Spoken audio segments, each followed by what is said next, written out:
Today in the V-Mail, we have joining us Ehren Toole of the United States Marine Corps, currently the managing mechanician at UC Berkeley's ceramic studio. Ehren, thank you so much for welcoming us into your studio and for talking to us today. Thank you. Thanks for having me. Of course. It's a delight to be in your studio. I wonder if we can begin by asking you a little bit about your experience in the Marine Corps. And the first question I have for you is, why did you choose to serve? Yeah, well, I mean, you're asking that question 31 years after, or 32 maybe, after I made the decision. So whatever I say is going to be half made up. So, but yeah, my grandfather was in the Marine Corps in World War II. My dad was in the Army in Vietnam, and they were men that I respected, and I wanted to be a man. You know, I thought I wanted to be a cop back then, and LAPD, you had to be 21 to be a cop. So I thought I'd join the Marine Corps. It was glasnost, New World Order. There wasn't anything obvious on the horizon. So I joined military police. So something like a commitment to tradition as well as an opportunity. Sure. I mean, and looking back on it, like I thought I was a sheltered little kid, but I grew up in sunny South Central, and, I saw gang shootings and people flopping around the ground in Los Angeles. But anyway, but yeah, I don't know, and I mean, I actually feel kind of bad now because, I didn't know what I was signing up for. Both my father and my grandfather were combat vets, and they knew what I was signing up for. So they were way more stressed out about it than I was. I flunked fourth grade, so I was 18. My senior year of high school, I joined the Marine Corps. I went back to South Dakota to visit my grandfather. We're going horseback riding. It's just me and him in the truck, horses in the back of the trailer. He said, "Granddad, I joined the Marine Corps." Kodak moment. And he started laughing, and he said, "They're going to take your soul." Like, totally crushed my little Kodak moment there, but he said, "You'll never be a civilian again." So he was super stressed out. My dad was super stressed out, but. And was he right about that? Have you never been a civilian again? Yeah, that's true.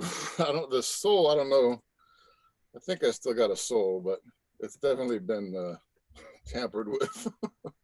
I think I'm not, things are a little darker than they used to be. And what this transitions a bit into my next question, which and I'm thinking of it in terms of your own self-understanding of soul at this point. But in what way is that understanding connected to, and what do you think are the most important American ideals? In what way is that sense of soul connected to them, if at all? Yeah, I'm not sure. I mean, I think that's part of my problem with after I joined, I was super optimistic about the United States, who the United States was, what we were going to do.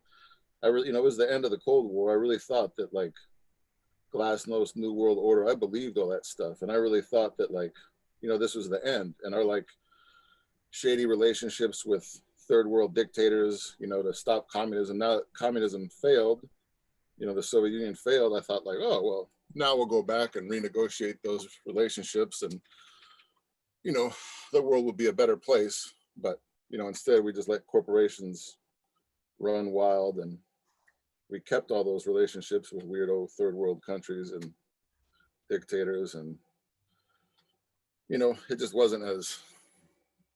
it wasn't that big a change that I had anticipated. And so that's been super sad and hard for me to, the gap between what I thought I was going to do and what I did was vast and painful. So, that's kind of part of the sting of the whole deal is, realizing that we're not always the good guys in every situation. And what would that mean? What kind of ideals would those good guys live through or manifest? I mean, I just think, peace and freedom and prosperity and, just all the, just positive stuff, right? Like all that Camelot stuff, all the like JFK rhetoric, you know, like,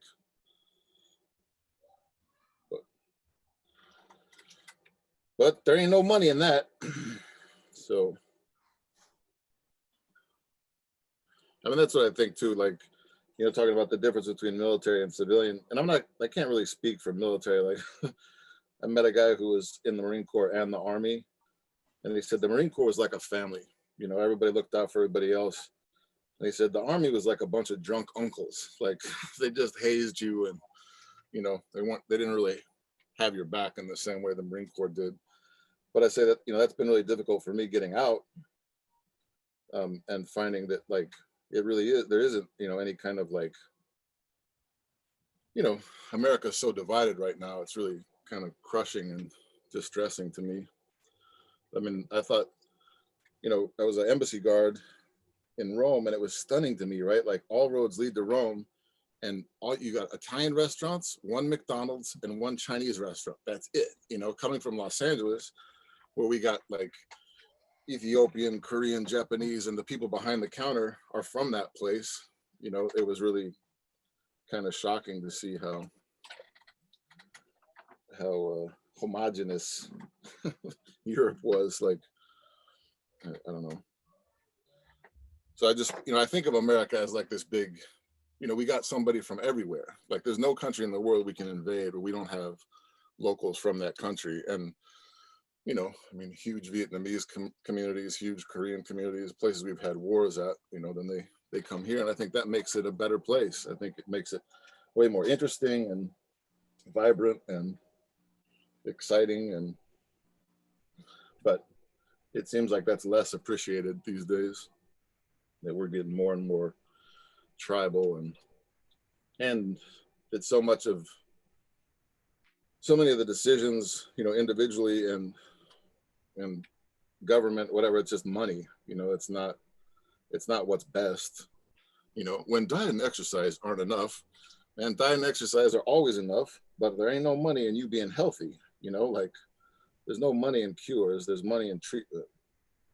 So we could do all these other things, but you know, we don't want to destroy the economy. So so we don't tax sugar. We don't, you know, we subsidize sugar. We subsidize things that are killing us, oil, and, you know, because the economy. I mean, even in the COVID thing, you know, they're talking about shopping like it's Marines storming the beach, you know, that it's necessary for a way of life, that you go and risk your life at the mall. It's like, that's kind of disappointing to me. So it sounds to me like you've got tradition and a strong sense of community and a youthful idealism when it comes to freedom and the sort of JFK new frontiers of equal rights and justice for all that was maybe at this point feels a little naive. Well, and that's the joke. I mean, like, I'm 50-year-old combat vet, and I know I'm naive just because I'm so freaking disappointed all the time. Like, we got these opportunities, and you know, we take the wrong path so often, and it's, I wouldn't be that disappointed if I was really jaded, you know. But I am really sad, you know. Like, yeah. And you hold to those ideals. How do those ideals for a better future and America's better role in it, how do those play into your own art, which we're delighting in watching you create right now? Yeah, you know, I mean, I've kind of given up on, right? Like I say, I just make cups, and people are like, no, they're more than just, but really they are just cups. And part of that is straight up a self-defense mechanism. You know, I joined the Marine Corps with all kind of good and noble intentions, and it didn't really work out that way. And it was really crushing, you know. So now I just say they're cups. I just make cups. And if they're anything more than that, that's, you know, icing on the cake. But they hold water, their food's safe, you know, I'm being productive, you know. And that's my hope with the cups is that, like, you know, I make the cup, I give it to you, you take it back to your life, and then somebody you already know, love, and trust, you know, sees the cup and has, where'd you get that cup? And they share a story of, you know, of their own.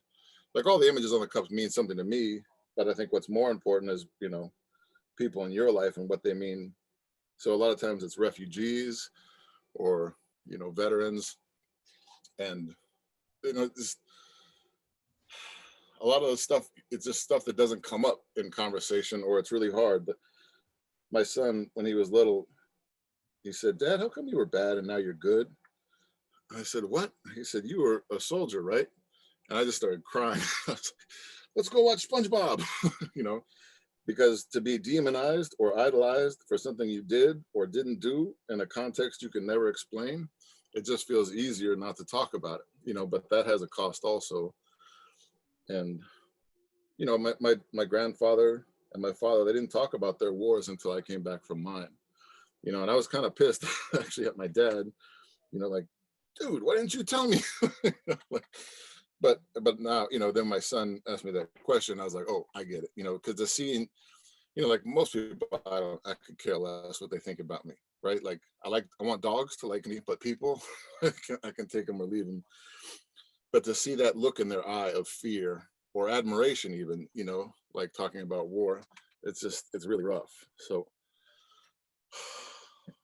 it feels easier just not to talk about it. But so that's the hope with the cups, that the cups can be touchstones to start conversations about unspeakable things between people that love each other and trust each other already, but maybe it just doesn't come up. And I've heard, that it has happened where the daughter gives the cup to the father, and all of a sudden this conversation kicks off that, hadn't happened in the previous 60 years.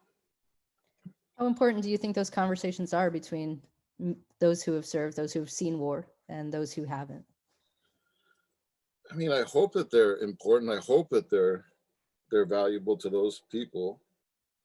Um, you know, it's just a freaking cup, That, I mean, that's what I say. Like, I don't think anything I do is going to change the world, but nothing in the world releases me from my obligation to try.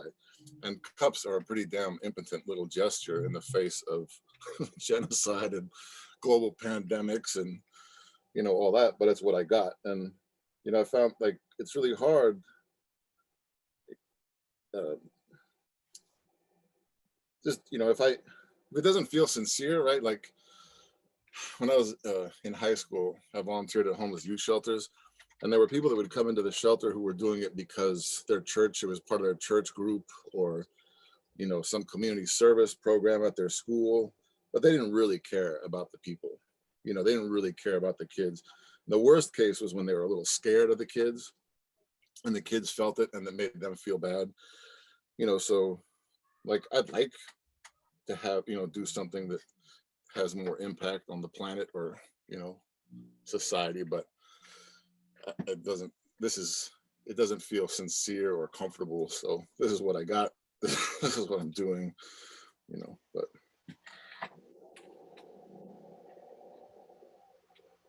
I have an idea that I've come up with and floated to some students. So some students watching this will have heard this, that it's a little bit of a math equation, and I'm not a math person, so roll with me, but that moral integrity equals self-reflection plus situational awareness.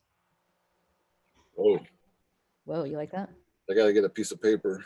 Moral integrity equals self-reflection plus situational awareness.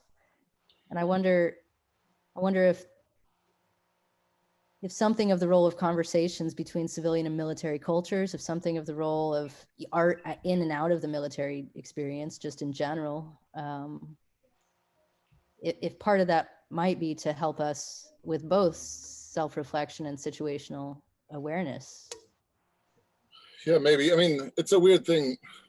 Like, a lot of the stamps that I make, they're from toys, right?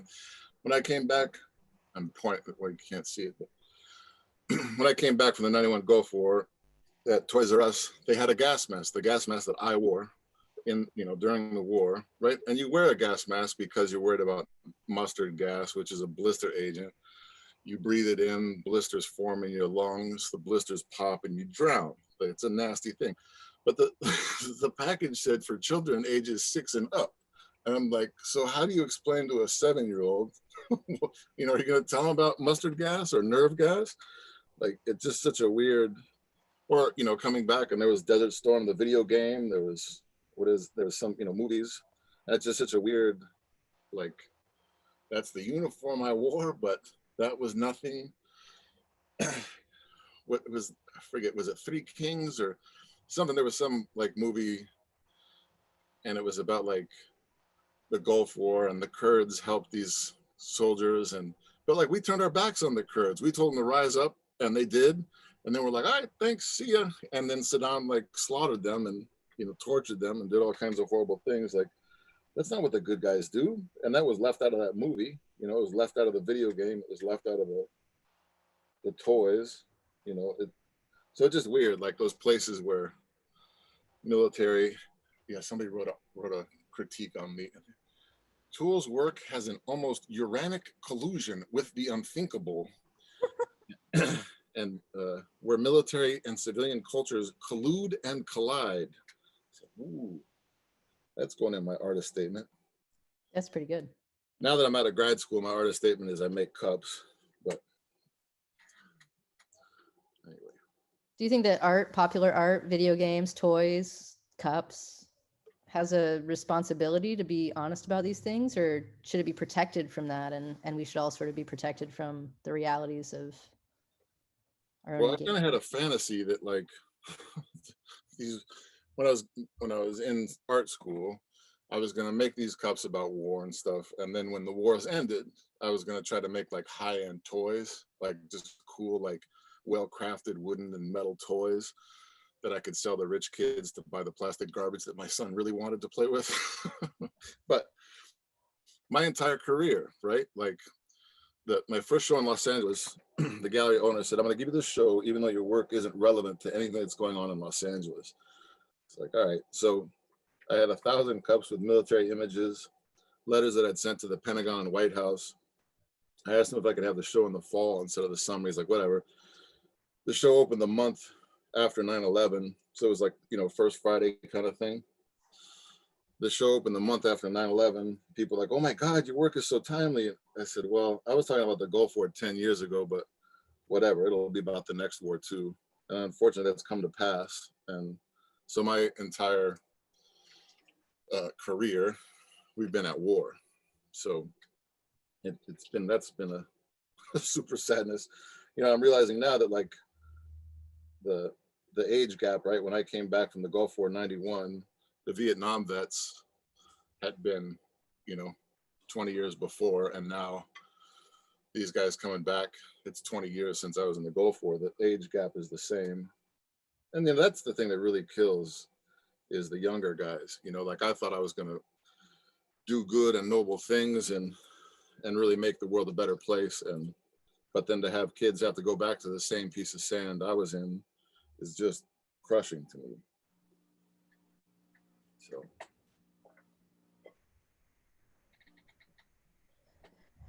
Do you think that there's the sense of America's purpose or meaning or value or ideals is understood differently by military and civilian cultures? sure. I mean, I'm not sure that it's hard for me to say that we have like a cohesive kind of scene anymore. Like everything seems so fractured and weird. Like,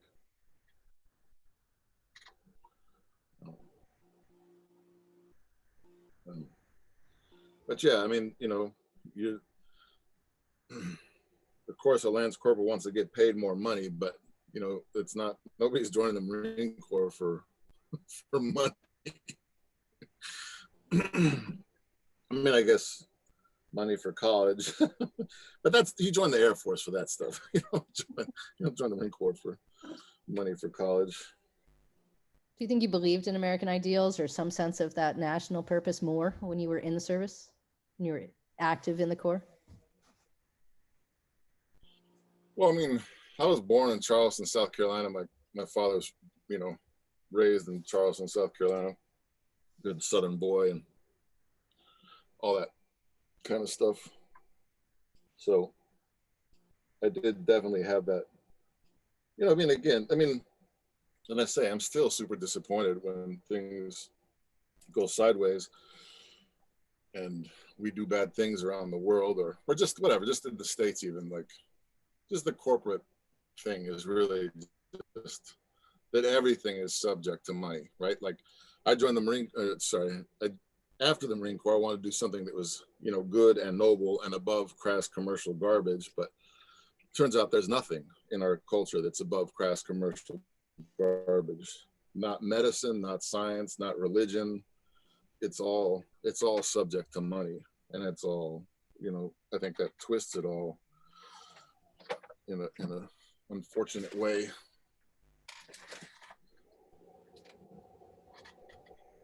How do we combat that, Ehren, in our own worlds? I mean, well, I don't know. I just make cups, but I mean that's and I guess that's the deal too with like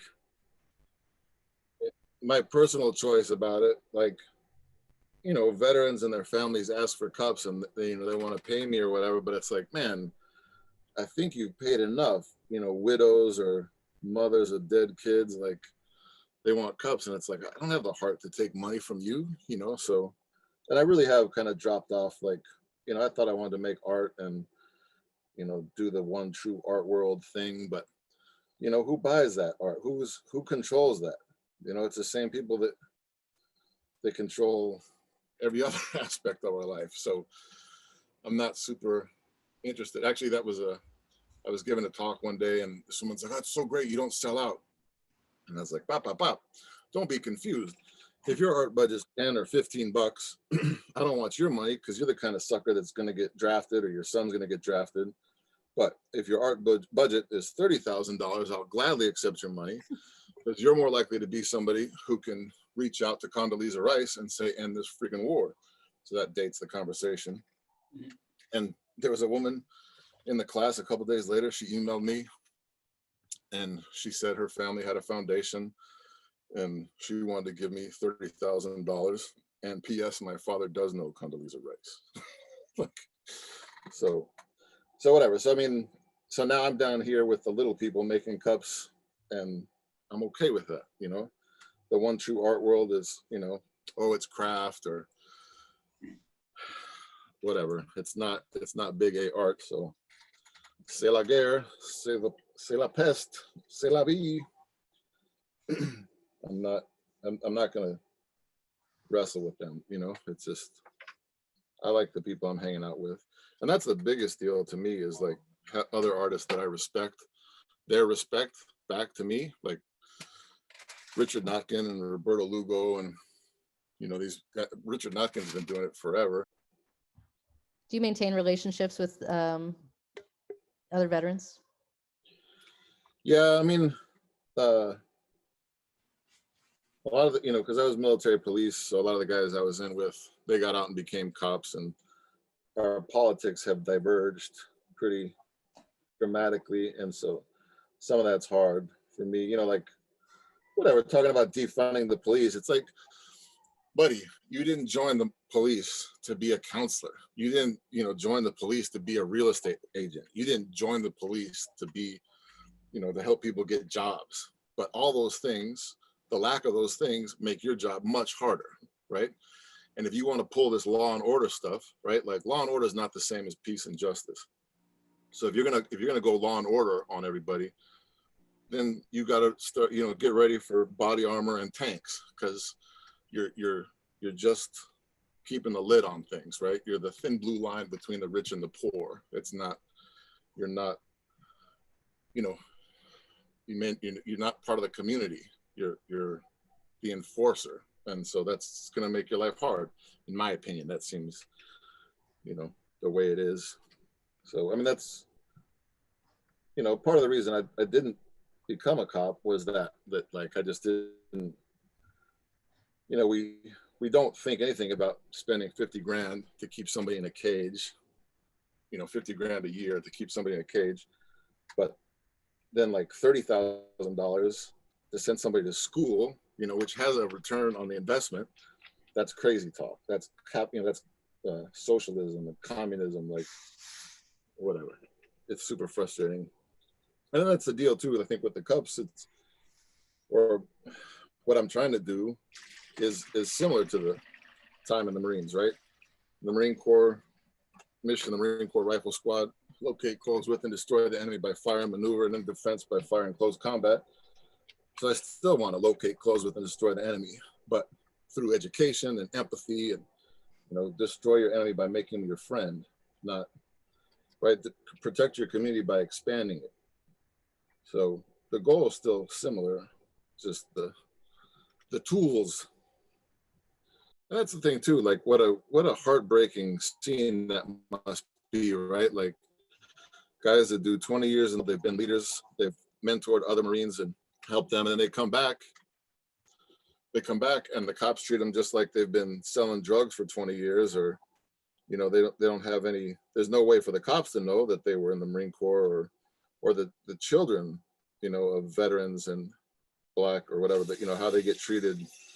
It's just such a it's not the same for everybody. It's not, it's anyway, it's a super sadness.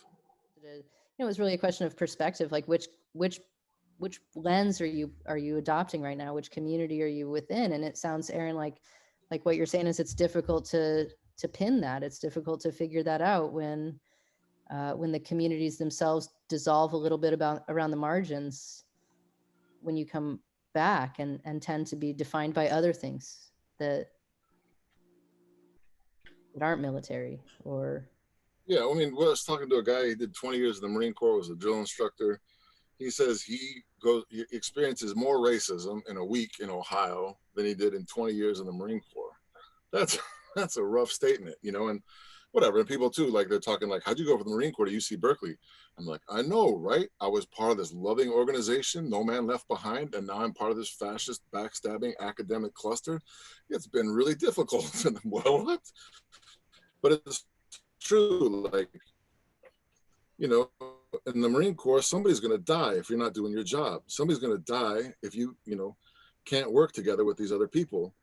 In academia, there's no, it's just ego and whatever, garbage. So what do you think about the anti-war movement, or lack thereof? Do you think that do you think that that's a vibrant voice within a national community that's at war for uninterrupted decades, or does that speak to a national consensus that agrees with war, that prefers to just not think about it?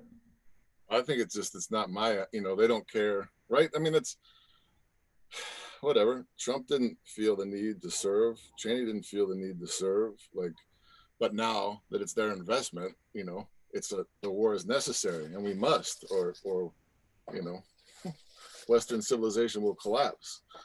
And I mean, so I think it's just that there's nobody, so few people have skin in the game. It's real easy to look the other way. I mean, that's the thing with everything, poverty, kids in cages. If it's not your kid in a cage, if it's not your kid, like, mental illness on the street, you don't care. Like, there's no, like, there's just no community. Like, and I think that's, that's the big problem with drug addiction and, suicide and all this stuff is the lack of community. And I swear, I think I luckily just staggered into ceramics, and the ceramics community is pretty cool and pretty tight, and and the art or the craft scene or whatever I'm in, like, there's a good group of people who I respect, who respect me, that really, I'd be in a bad place if it wasn't for those relationships. And and even just feeling like you're doing something that's worthwhile, like a lot of times when I'm sitting alone in the basement here, I'm like, what am I doing? Like, I should do something. This is just craziness. But then I hand a cup to somebody and they start crying, because, or almost drop the cup because they're so emotional. It's like, all right, I guess I did something. I'm not exactly sure what I did, but yeah, well. Do you think it's possible, Ehren, to, we talk about, so this one thing that I talk about with my students, and that this is happening within the context of, is something we call American civil religion, which suggests that there's a unified vision of meaning, value, and purpose, that there's a unified sense of community. Do you think America have we ever been there? Can we get there? Is that something that a nation might aspire to? Is there anything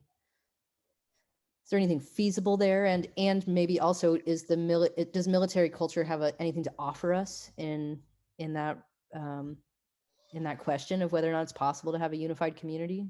Well, I mean, I feel like, that is, there's no, I think, yes, right? Like, I think the thing, and I think it's going to become,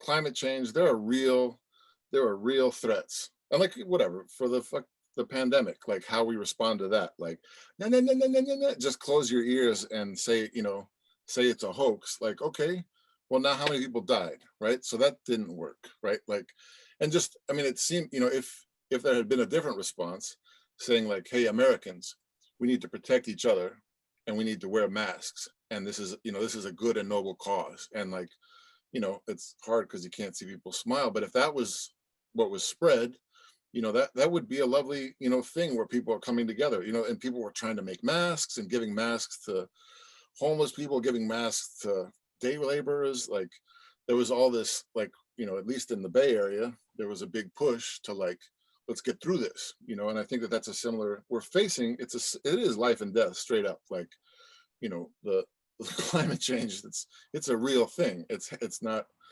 the sun gets blocked out, and that's not a Chinese hoax from the fires, so that is an opportunity where if we could swing the leadership, if we could swing the community and say like, hey folks, let's make some sacrifices, let's do these things together and get through this. I think that is an opportunity where like, but it's so divided right now, and people are profiting off of ignorance and fear, and so it's really hard to get that, flip that switch in the skull to like, hey, it's all of us or none of us, and I think people think they can move to Idaho or Alaska and they're safe. Like, no man, it's coming for everybody. And libtards or whatever you want to call us, like, it's science, man, and whether you believe it or not, you're going to die. So science doesn't care. So that, that's the hope, is that we could have some kind of community thing.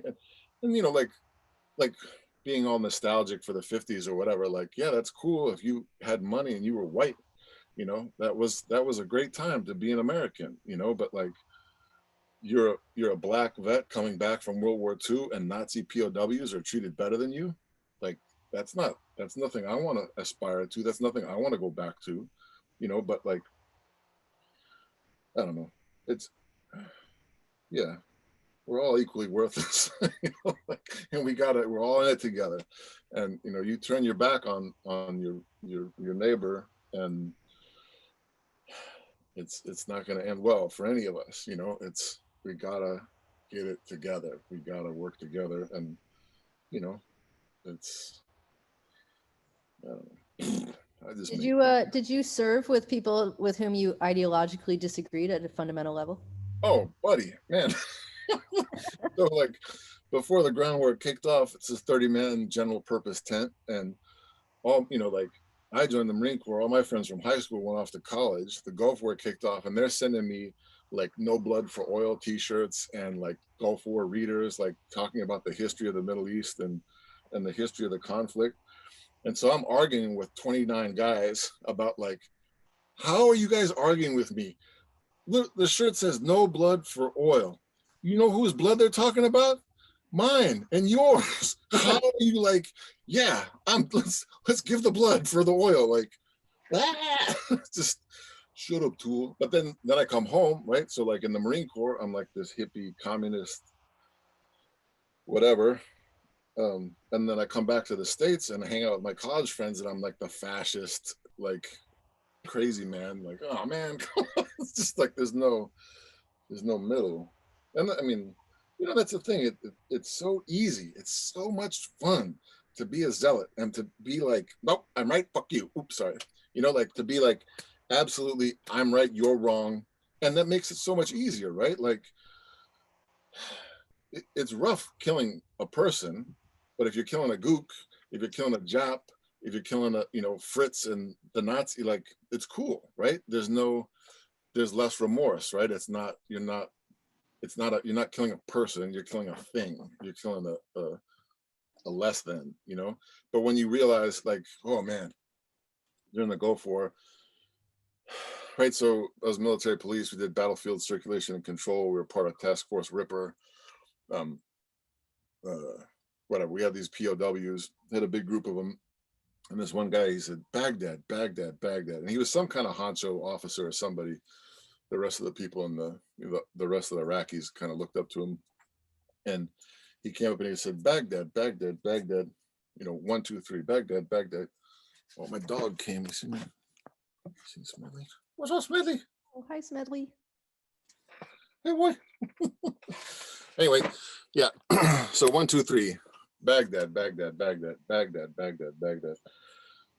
I was talking to the other Marine. I was like, what is he talking about? What's he want? It's like, oh, he's got 3 kids. And I said it out loud. And the Marine next to me said, Hiroshima, Nagasaki, Hiroshima, Nagasaki, all gone. Hiroshima, Nagasaki.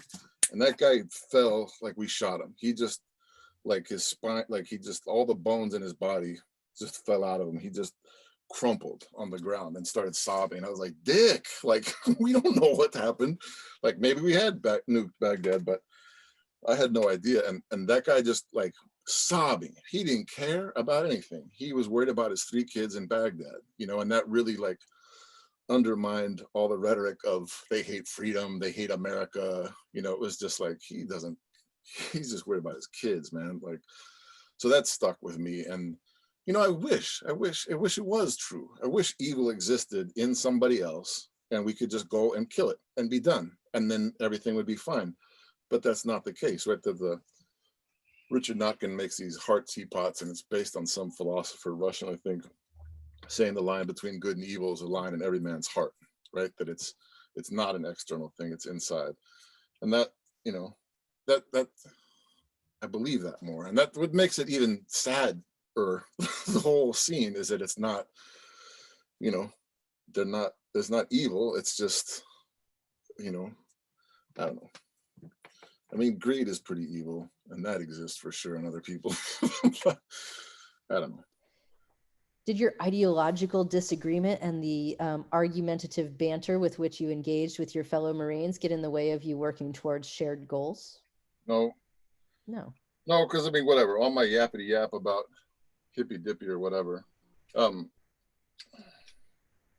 No, I mean, because whatever, in the barracks and garrison, you can talk all kinds of crap, but, like, you know, when rounds are going down range, like, conversation is over now, and now it's training and muscle memory, and you're just in it, and there's no, so whatever thoughts you have about why you're doing what you're doing or whatever, when you get that adrenaline dump, it's like, oh, here we go.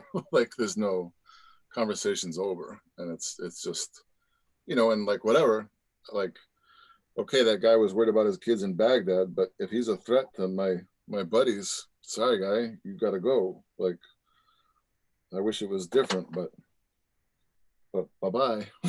You know, like, so, and that, I mean, that's the thing too, I think, like, with the Marine Corps birthday being just yesterday, like, or day before, I think it becomes really obvious, like, the Marines are as lethal as they are, not because they hate the enemy so much, but because they love each other.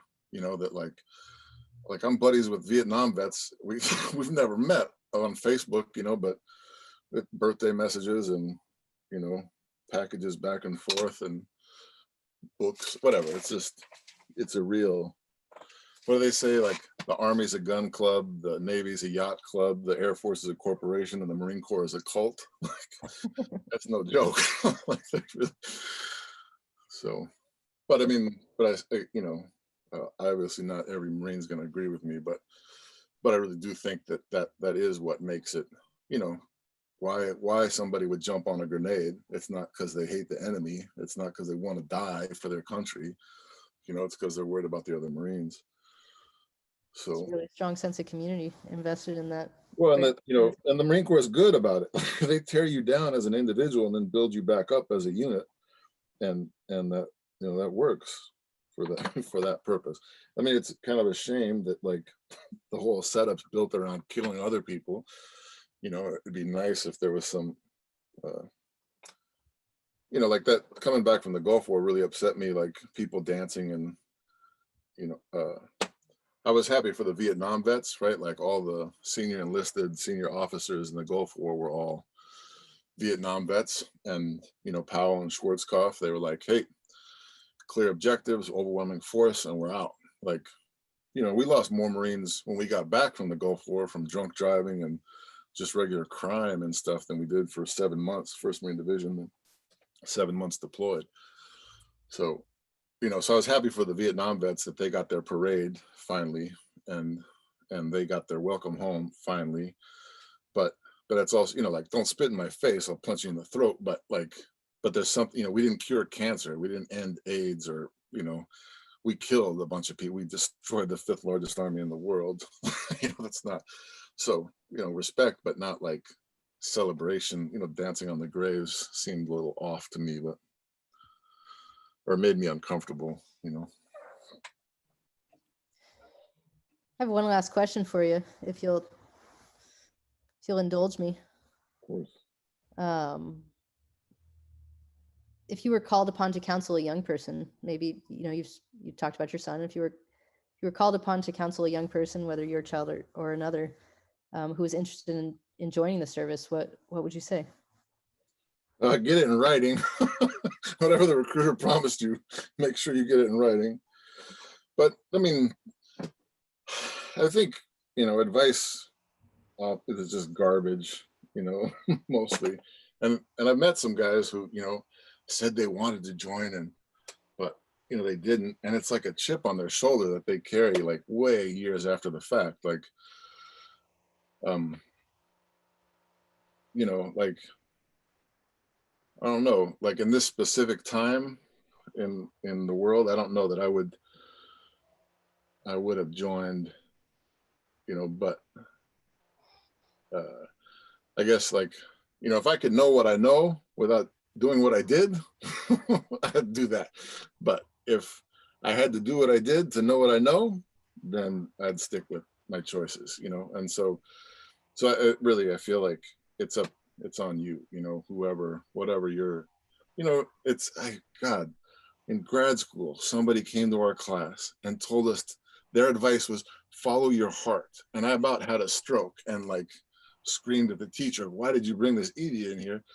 But I really, like, looking back on my career or whatever, like the best things that have happened to me weren't, you know, it was just me like taking a shot, like, oh, that sounds like fun, or that looks like a good scene, I'll do that. But you know, friends were like, "You're an idiot, you're just giving cups away." Like, but if I'd been selling cups for, you know what, I've given more than 22,000 cups away since 2001.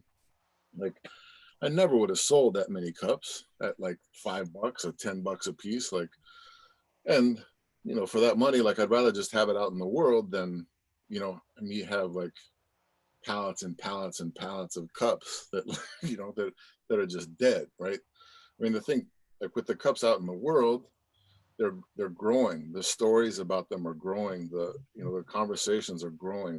They're doing things.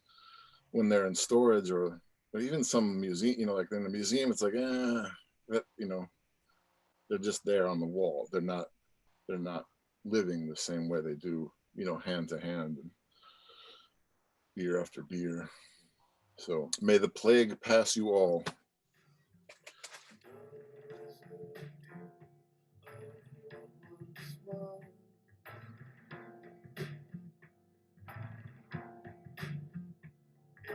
Shadow cloud of swirling dove, and their eyes change as they learn to see through flames, and their necks crane as they